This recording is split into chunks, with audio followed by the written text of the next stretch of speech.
Imagine standing in front of a shiny glass office building, every floor filled with businesses paying rent. And you own it. Sounds like a dream, right? But here's the real surprise. You don't have to be a millionaire to start commercial real estate investing. You just have to know the right steps.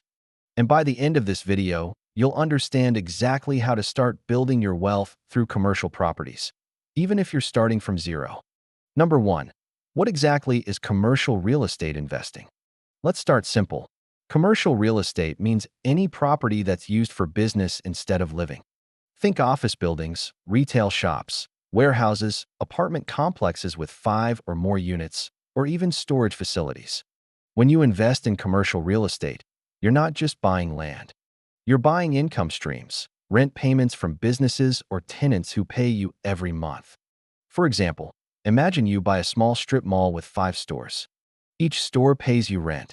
Even if one closes, you still have 4 others covering your mortgage.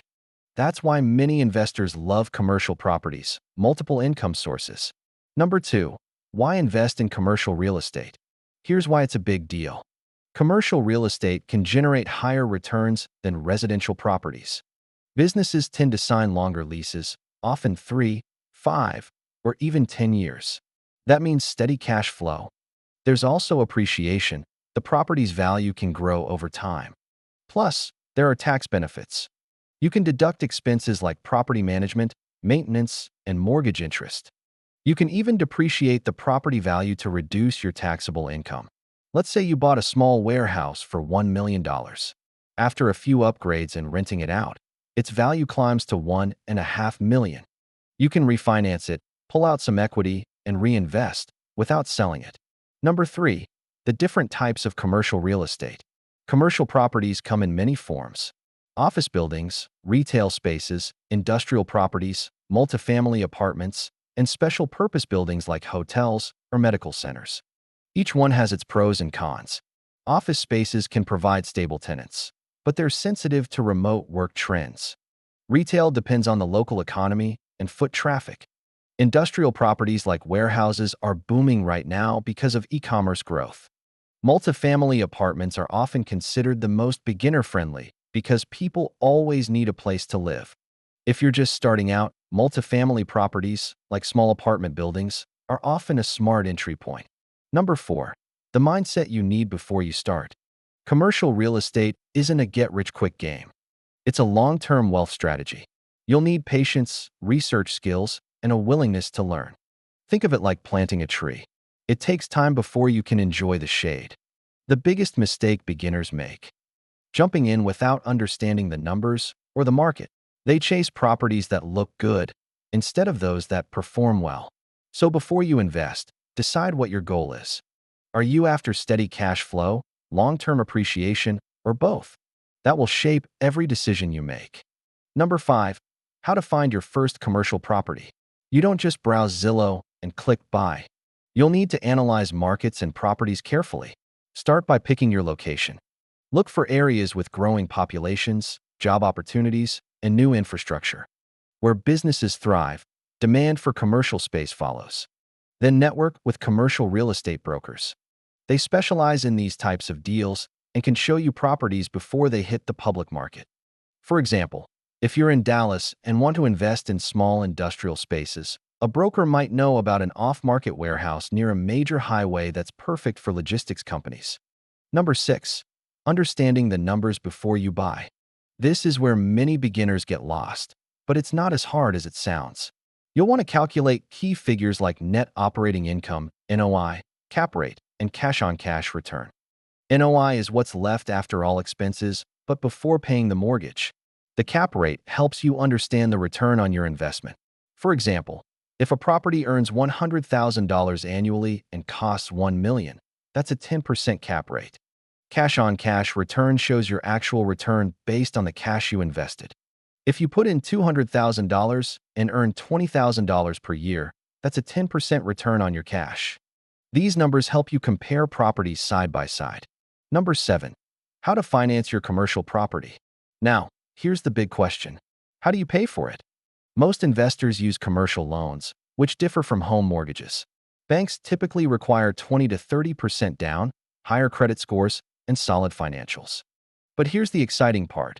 You don't always need all the money yourself. You can partner with other investors or form what's called a syndication. That's when a group of people pools money together to buy a larger property. For beginners, Small Business Administration (SBA) loans can be a powerful tool. For example, the SBA 504 loan allows business owners to buy commercial property with as little as 10% down if they occupy more than half of the space. Number 8. Doing your due diligence. This is where you protect yourself from costly mistakes. Before closing any deal, inspect everything: the building's condition, lease agreements, and financial history. Hire professionals to conduct structural and environmental inspections. Check for hidden issues like old roofs, plumbing problems, or unpaid property taxes. You should also review tenant leases carefully. Are they long-term tenants? Do they have renewal options? Stable tenants mean stable cash flow. Remember, one small issue, like a leaking roof, can turn into thousands of dollars in repairs later. Number 9. The role of property management. Managing a commercial property is more than collecting rent. It involves maintenance, repairs, tenant relations, and compliance with safety laws. You can manage it yourself or hire a property management company. Let's say you own a small office building. If one of your tenants' air conditioning units fails in the middle of summer, a good property manager will handle it quickly, keeping your tenants happy and your income stable. Property management fees usually run around 3 to 10% of your rental income, but they can save you stress and time. Number 10. How to make money from commercial real estate. There are 3 main ways. First is cash flow, the rental income after expenses. Second is appreciation. As the property value increases, your equity grows. Third is tax advantages. You can deduct expenses, depreciation, and even defer capital gains through a 1031 exchange when you sell and reinvest in another property. For example, if you bought a retail building for $1 million and sold it for $1.3 million, you could use that profit to buy another property without paying taxes immediately, as long as you follow the 1031 rules. That's how the wealthy grow their portfolios without getting hammered by taxes. Number 11. Common mistakes to avoid. Many beginners make the same costly mistakes. They overpay because they fall in love with a property instead of analyzing it objectively. They ignore maintenance costs. They underestimate vacancy risk. Let's say you buy a warehouse because it looks like a great deal, but you didn't check the zoning laws, and now you can't lease it to the type of business you planned. Another common mistake? Not having enough cash reserves. Even 1 or 2 months of vacancy can hurt your finances if you're not prepared. Avoid rushing. Always do the math, review the leases, and plan for the unexpected. Number 12. How to scale up and build your portfolio. Once you've mastered your first property, you can leverage your experience to buy bigger ones. You can refinance a property after it appreciates, pull out equity, and reinvest in the next deal, a strategy called BRRRR, which stands for buy, rehab, rent, refinance, repeat. For example, imagine you buy a small apartment building, improve it, raise the rents, and increase its value. You refinance, pull out $200,000, and use it to buy your next property. That's how many investors grow from one small property to a multi-million-dollar portfolio over time. Number 13. The power of networking and mentorship. Real estate is a team sport.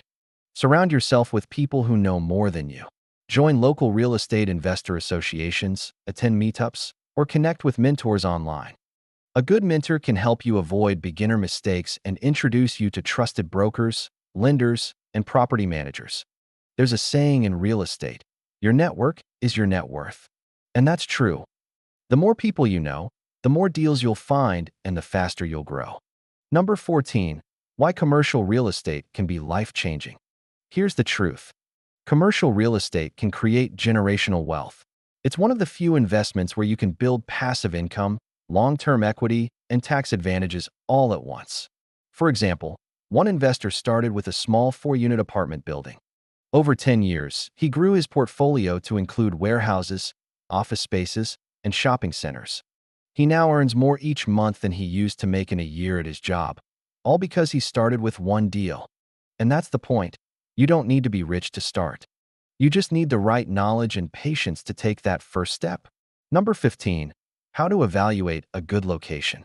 Location is everything in commercial real estate. The right spot can mean full occupancy, while the wrong one can lead to empty units and headaches. When evaluating a location, look for strong economic fundamentals like job growth, infrastructure development, and nearby amenities. For example, a property near a busy highway, airport, or university will likely attract steady tenants. Also, study the zoning laws. You might find that a simple zoning change could allow for more profitable use of the land. A property zoned for both office and retail, for instance, gives you flexibility if the market shifts. Number 16. The importance of market research. Market research helps you understand demand and competition. You want to know how many similar properties are nearby, their rental rates, and vacancy levels. If you find that the average office rent in your area is $20 per square foot, but you can buy a building that would yield $25 per square foot, that's a good sign. Talk to local brokers, check online databases, and drive around the area to see what's happening in real time. Knowing the market protects you from overpaying or misjudging potential. Number 17. Building your real estate team. You can't do everything alone. A successful investor has a team: a broker, lender, lawyer, accountant, inspector, and property manager. Each person plays a vital role. Your broker helps you find deals. Your lawyer ensures contracts are solid. Your accountant helps you understand tax benefits and deductions. And your property manager keeps the building running smoothly. Even if you start small, building relationships early will pay off when you scale up later. Number 18. The role of leases and tenant quality. The lease is the foundation of your income. It defines how much you earn, how long the tenant stays, and what responsibilities each party has. A strong lease can protect you from losses. For example, triple net leases are common in commercial real estate. That means tenants pay rent plus property taxes, insurance, and maintenance. This reduces your expenses and gives you predictable income. But not all tenants are equal. A local mom-and-pop store carries more risk than a national chain with guaranteed payments. Always check tenant credit, business history, and financial strength before signing a lease. Number 19. Adding value through improvements. One of the best ways to grow your property's value is through improvements. This can be as simple as repainting, upgrading lighting, or improving landscaping. Or it can be major, like adding extra parking, modern signage, or dividing a large space into smaller rentable units. For example, one investor bought an outdated strip mall and added outdoor seating for restaurants. Within a year, rental income increased by 30%. Value-add strategies help you raise rents, attract better tenants, and increase your property's resale price. Number 20. Understanding risk and diversification. Every investment carries risk, but understanding it helps you plan smarter. Vacancy, tenant defaults, and market downturns can affect returns. That's why diversification matters. Don't put all your money in one property type or one city. Maybe you start with an apartment building, then add a small industrial warehouse later. That way, if one sector slows, the other can balance your income. It's like not putting all your eggs in one basket, but with buildings instead of eggs. Number 21. The power of negotiation. Your profit often comes from how well you negotiate the deal, not just how you manage it later. Ask for seller concessions, longer inspection periods, or better loan terms. Sometimes, simply asking can save you thousands of dollars. For example, one beginner investor negotiated a 6-month rent guarantee from the seller to ensure immediate income after purchase. Learn to ask questions, stay calm, and focus on facts, not emotions. Real estate rewards good negotiators. Number 22. Exit strategies you should know. Before you buy, always plan how you'll exit. You might hold the property for cash flow, refinance it for equity, or sell it for profit. Some investors even use a 1031 exchange to roll profits into a new property while deferring taxes. Having multiple exit strategies gives you flexibility if market conditions change. For instance, if you plan to sell but the market cools, refinancing can help you access your equity without losing ownership. Always have a plan B, and even a plan C. Number 23. Using technology and data tools. Today, technology gives investors powerful tools that didn't exist years ago. You can use software to analyze potential deals, estimate rental income, and track expenses. Websites like LoopNet, CREShe, and CoStar let you compare listings and study trends. Data-driven decisions are far better than gut feelings. For example, if software shows that industrial rent demand is rising 10% per year in your city, you can act fast before prices jump higher. Technology turns you from a guessing investor into a strategic investor. Number 24. How to protect yourself legally. Commercial real estate deals involve large sums and complex contracts. Always create an LLC or other legal entity to hold your properties. This separates your personal assets from business liabilities. If a tenant sues the property owner, your personal savings stay protected. Also, make sure you have proper insurance, property insurance, liability coverage, and sometimes even business interruption insurance. Legal protection isn't optional. It's peace of mind. Number 25. Creating long-term wealth through equity. The beauty of commercial real estate is how equity builds quietly in the background. As tenants pay rent, they're helping you pay down your loan. Over time, your debt decreases while the property's value increases. That growing gap is your equity, your wealth. Imagine owning a $2 million property with a $1 million loan. After 10 years, you've paid off half, and the property's value has risen to $3 million. You've now gained $1.5 million in equity without selling. That's the silent power of real estate. Number 26. Starting small but thinking big. You don't have to begin with a skyscraper. Even a small commercial building, like a duplex or a local retail unit, can teach you valuable lessons. The key is to take that first step, learn the ropes, and scale up gradually. Many successful investors started small and reinvested profits into bigger properties. The secret is momentum, not perfection. Each deal, no matter how small, brings you closer to financial independence. Every skyscraper you see started as someone's bold idea, and maybe, just maybe, the next one starts with yours. So, what's the first step you'd take today if you decided to start your commercial real estate journey? Let me know in the comments below.